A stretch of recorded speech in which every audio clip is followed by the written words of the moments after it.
Hey, welcome back to Album April. It's April 18th, and today I listened to Baduizm by Erykah Badu. Erykah Badu is a neo-soul singer who rose to prominence in the late 90s. This is one of those albums I picked because I kept hearing about an artist and wanted to dip my toe into the waters, if you will.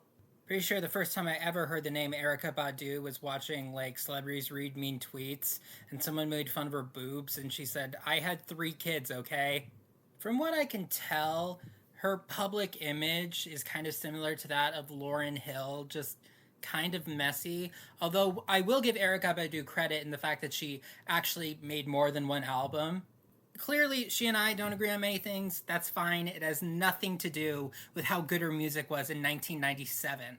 Also, kind of a weird coincidence. The second album of this year's album, April, was Speakerboxxx The Love Below, and a lot of the songs from The Love Below were about Andre 3000's relationship with Erykah Badu. That relationship was apparently also the inspiration for Miss Jackson. So yeah, Erykah Badu has been in the industry for a long time. But this was all the way back at the beginning of her career in 1997 with her debut album, Baduizm, I think is how you say it. I guess it's like turning her last name into like a religion or a philosophy or something like that. Unfortunately, I would say that this probably ties with Daydream Nation as my least favorite album of the month so far. To me, the album felt like you took one okay song and then you just make it 12 more times. All of these songs sounded so similar to each other. There was always a ride cymbal or a hi-hat, a lot of side sticks, a piano doing bass, electric piano, a vibraphone, and her singing. And that's the instrumentation for most of the songs on this album.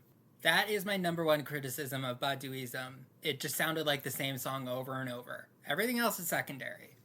I will say, her singing voice is nothing like what I was expecting. I've heard her talk in the past. That's not how I expected her to sound like when she sang. A lot of people have compared her to Billie Holiday, and yeah, I can see the connection. It's kind of nasally, kind of twangy.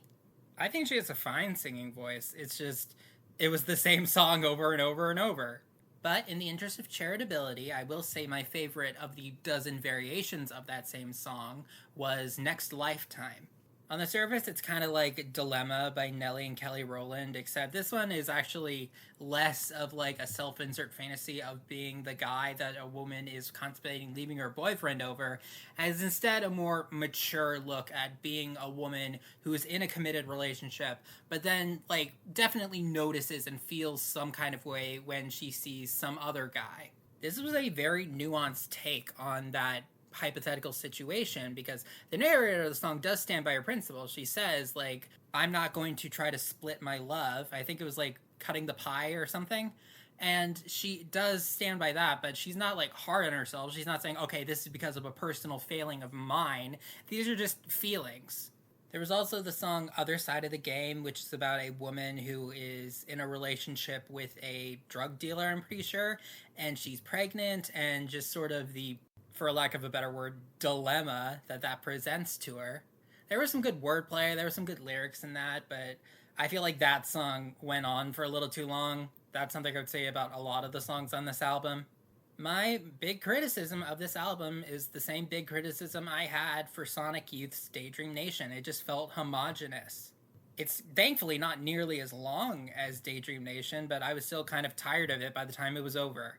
If I ever were to listen to Erykah Badu again, which is a pretty slim chance probably, it would likely be her second album, but I wouldn't hold your breath on that. I'm not a huge fan of R&B in general, and this is a specific subgenre of R&B that I don't really love.